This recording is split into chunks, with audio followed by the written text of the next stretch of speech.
An entire world is ready for you to start your career teaching the path to wellness. Mastering the science of mindfulness.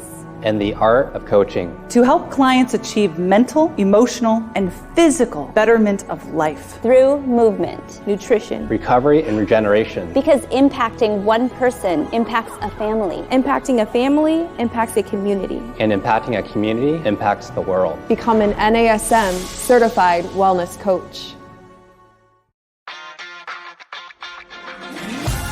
You're listening to the NASM-CPT Podcast with Rick Richey, the official podcast of the National Academy of Sports Medicine.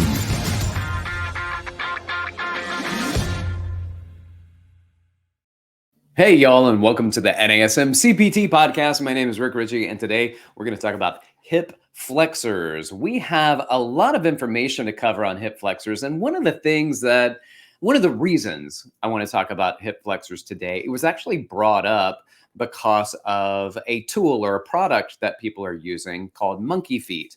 So I'm going to talk about monkey feet later in this episode, but let me talk about the hip flexors first, and then we'll get into my thoughts on some of these tools that are out there. All right, so first, the primary hip flexors that we're going to be discussing are going to be the psoas major and the iliacus. Now, when there's a major, there's usually a minor, but it's not always the case. The human anatomy is very different with this. So sometimes there's not a psoas minor in a large segment of the population. So psoas major it is, and then the iliacus. Now, there are other hip flexors that exist as well, but those are your two primary ones. The other ones might include your rectus femoris, sartorius, TFL, and even your adductors can be hip flexors as well. So let's talk about first the psoas. The psoas is probably the primary hip flexor that you hear people talking about, and it's got its attachment on the anterior spine, which means the front of the spine. So if you've ever had somebody do a release, so a body worker, a physical therapist, a massage therapist even do release on your hip flexors, on your psoas, they go through your abdomen. They go into where your belly is, and they move around, and they will push down into the abdomen to release the muscle. And then the reason they do that is because it's on the anterior or on the front of the spine. So it's a hip flexor, and its proximal attachments, also known in circles as the origin. So there's origin insertion, but I like to use proximal and distal attachment. So the proximal attachment is going to be the transverse processes of L1 through L5. So it's on the vertebrae, the transverse processes, the pieces that stick out to the side, transverse. Then there's the vertebral bodies, the actually bony unit, the middle of the spine, and that's T12 through L5. And then there are intervertebral discs. So it actually attaches to the disc in between the vertebral bodies. So it covers a lot of stuff, and there are all fascial attachments through that point. And then it crosses down through the abdomen, and it goes into your distal attachment, aka your insertion, at the lesser trochanter of the femur. And the lesser trochanter of the femur is medial.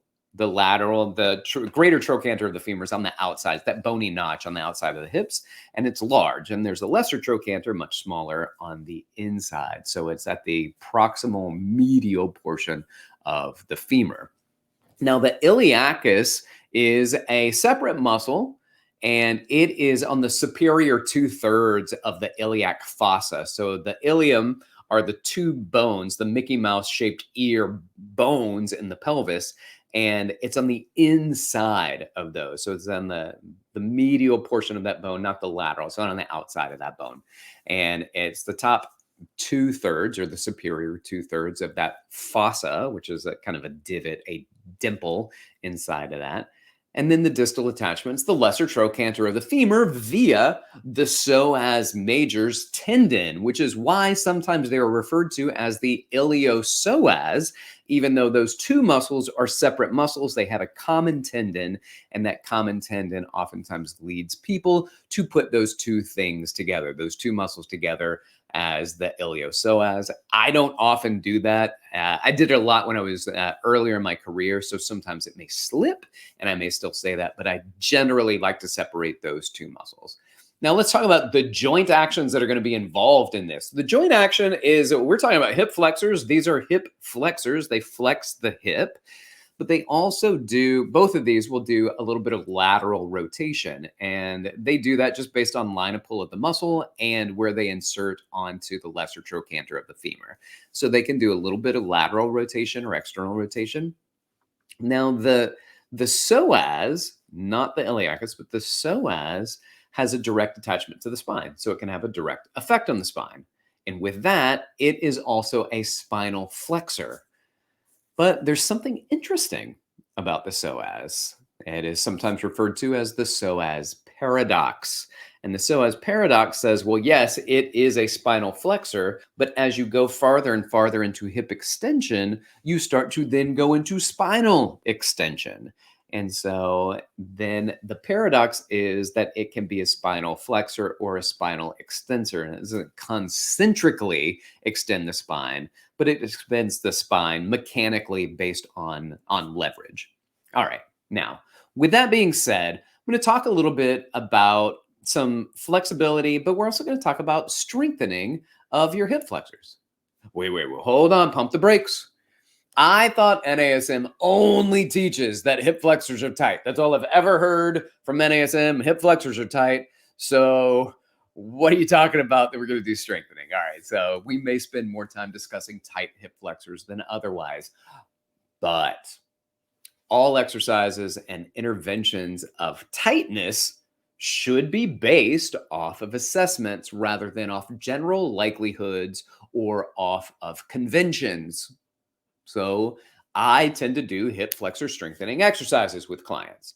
Now, I don't do them the same way that I do with the same intensity or nearly the same weight as I would do hip extension exercises, but those activities, the activations of hip flexors are in there. And sometimes clients with hip flexors that are tight can also be weak. So what do? Well, I have to have people foam roll their hip flexors, but not their psoas and not their iliacus, because you cannot reach them with a foam roller. I have them stretch.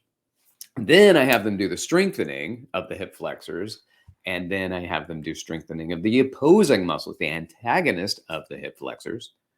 And then I may have them stretch those hip flexors again. So if they're short, tight, overactive, and weak based on assessment, then I foam roll, stretch, strengthen primary muscle that we're working at, the hip flexors, strengthen the opposing muscles, the hip extensors, and then go back and stretch the hip flexors again after I've strengthened them.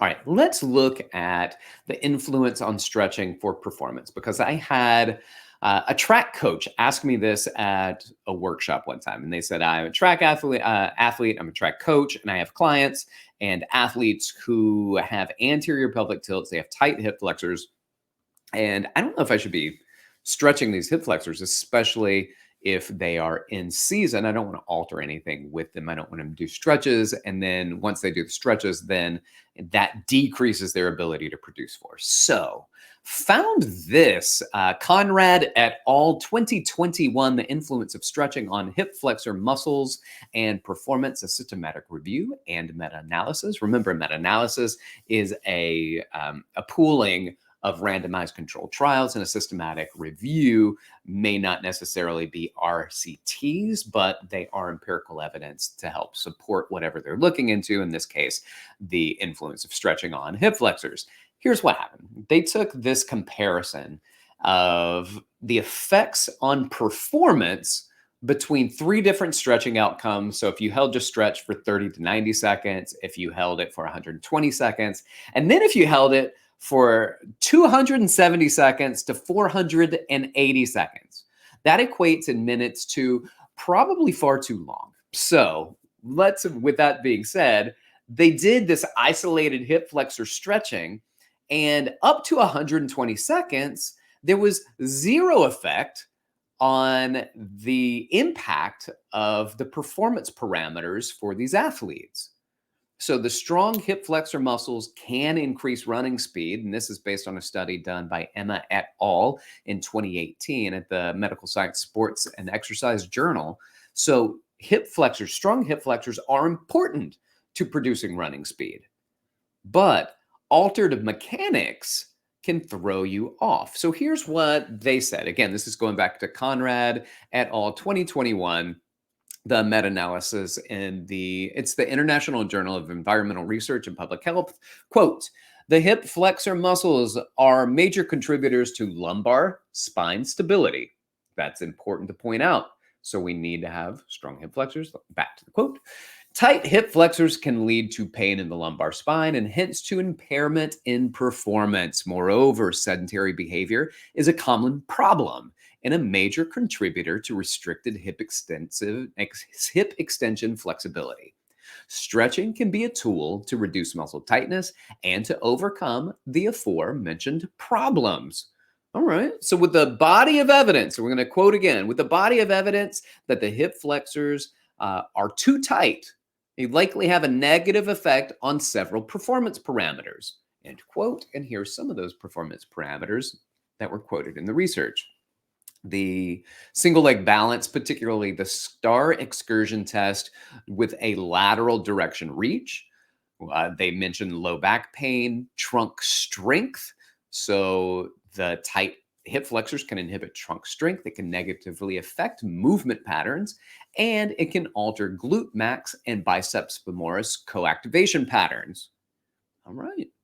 So they think based on these things, finding and stretching these muscles, having an acute response to minimize some of these things, to reintegrate movement patterns, and then have them run again. Zero adverse outcomes for static stretching of the hip flexors prior to athletic performance, unless you held it for more than 2 minutes. If you held it for more than 2 minutes, they did find that there is some mild but significant, clinically significant decrease in performance, but not if you held it for less than 2 minutes. I don't ever have people hold stretches for 2 minutes, especially prior to going into performance. So that should not be an issue. Well, we know flexibility then is probably important. We talk about the importance of flexibility in people in an anterior pelvic tilt, and that anterior pelvic tilt can cause people's spines to extend, the psoas paradox. So through that spinal extension, we are now looking at saying, all right, I know we should stretch, but what about strengthening? And I'm going to say that the strengthening is going to be important. One of the things that we look at is that think about the sliding filament theory and how if a muscle is too lengthened, it's in a weakened position based on cross bridges. But we also know that if a muscle is too short, then those cross bridges are also in a weakened position to produce force. And so that can be a challenge to strength. In fact, doing strength training exercises that stretch out a muscle eccentrically can actually help to lengthen said muscle. So we can do that. So what about strength? Findings suggest, this is a quote, findings suggest that subjects who perform straight leg raises up to 60 degrees mainly activate their psoas and the iliacus at a larger degree of hip flexion angles, whereas the other muscles included in the analysis, the rectus femoris, sartorius, adductor longus, and the TFL, do not contribute generally to increased flexion angles during a straight leg raise. I'm going to say this. My TFL would disagree with that assessment. My TFL is the Hermione Granger of muscles. It always jumps in, wants to answer the questions, wants to participate, often too much to the chagrin of the other muscles surrounding. If you want to see some of the hip flexor strengthening exercises that you might like, then you can go to my Instagram page that I posted today. So today is February 9th or 10th. and I'll figure that out later, February 9th, 10th of 2022. Check out some of the hip flexor strengthening exercises that I have back-to-back on my IG at dr.rickrichey, R-I-C-H-E-Y for Richie, and you can check that out. Now, I used mini loops. So those mini loops are the small bands or the small loops, the elastic bands that you can be used. Now, there are other tools that are out there. You can use ankle weights, which are great. And then there's another tool out there in the world that I've been asked about so many times. Some people ask, can you do a does it really work episode on this particular thing? And some people just reaching out to me and saying, hey, what's your assessment of this? So this is called the monkey feet. The monkey feet is a way that you can hook dumbbells up. You put like a boot on, and you can add dumbbells to this boot. And that way it's like you're grabbing a dumbbell, and you can do with your feet and with your legs what you can do with your hands and with your arms. Now, here's the thing. I remember getting questions like this about TRX. I got questions like this about kettlebells, about every new tool that comes out. When they start getting at least like a big PR push behind them. And my answer to all of these, is that they're tools. They're all tools. And, some people only do exercises with kettlebells and only do exercises with TRX. And I guess that's fine if you're kind of turning exercise into a sport with one thing and you're like, that's my thing, then that's fine. It's not super well-rounded, but it's a good means of exercise. And all of these tools, including the monkey feet, have legitimate applications. They're great tools. So for those of you, again, who don't know what it is, it's a dumbbell that attaches to a boot. It's kind of like ankle weights, but you can go heavier because you can clip dumbbells onto it. So what are my thoughts with those? Well, I think, first of all, it's an incredibly innovative tool. I think it's incredibly innovative, and it can be used for exercises similar to ankle weights. It can be loaded heavier, and you can use your creativity to work your muscles.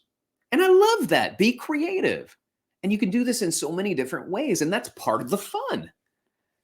And we really need to start adding fun into the workouts if those are not added into the workouts. So, can people use it to strengthen their hip flexors? Yes, along with many other different tools. And again, I don't have the monkey feet tool at my gyms, but I have mini bands.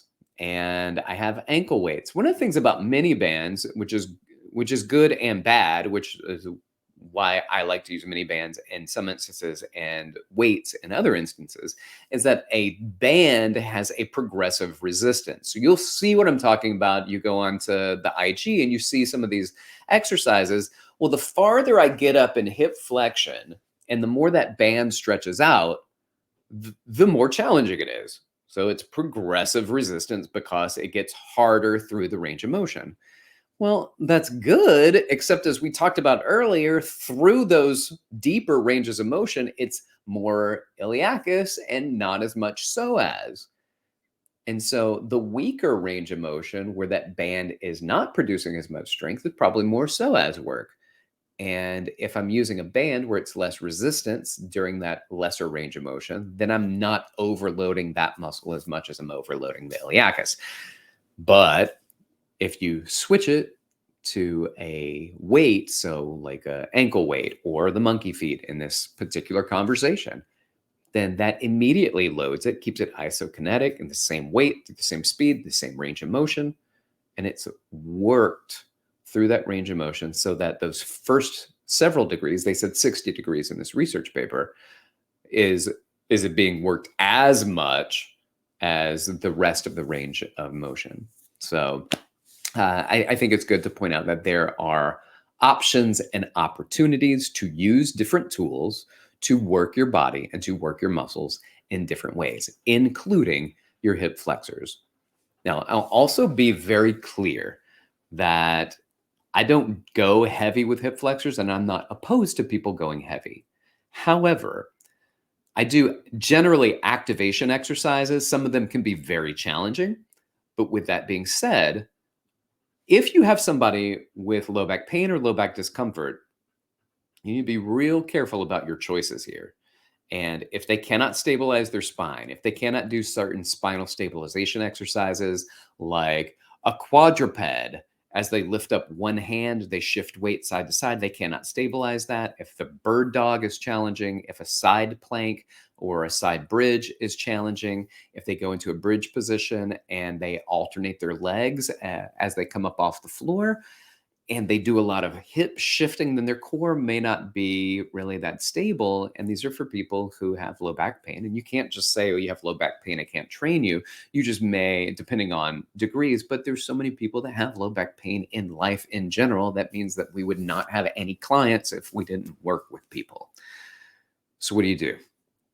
You look at movement, you look at stability, you assess flexibility, you assess their strength, and you assess their movement.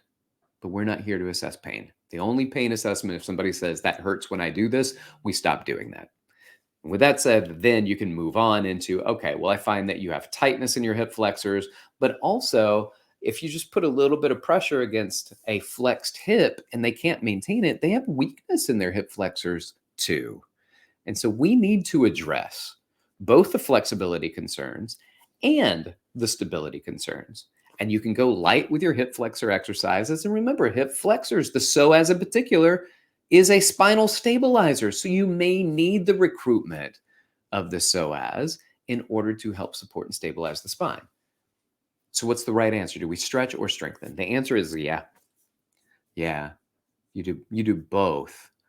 But when you apply those things, may change. So flexibility may be initial priority for people with an anterior pelvic tilt. You may need to work primarily focused on the antagonist muscles. So an underactive phasic glute maximus muscle, glute medius muscles, and then start adding some isolated light exercises for the hip flexors, but make sure those glutes are firing. And then let's get them all firing around the entire joint, through its entire range of motion, so that it creates stability in that joint. Hip flexors, iliacus, and psoas majors, primary point of the conversation today, and then also talking a little bit about some of the tools that are being used. Remember to check out that Instagram post that I put out today, and if you have questions about what's going on, you want to reach out to me, you can do so on Instagram at dr.rickrichey. Send me a message, or you can email me at rick.richey@nasm.org. Thanks for listening. Like, subscribe, share this with other fitness professionals, and we'll see you soon. This has been the NASM-CPT Podcast.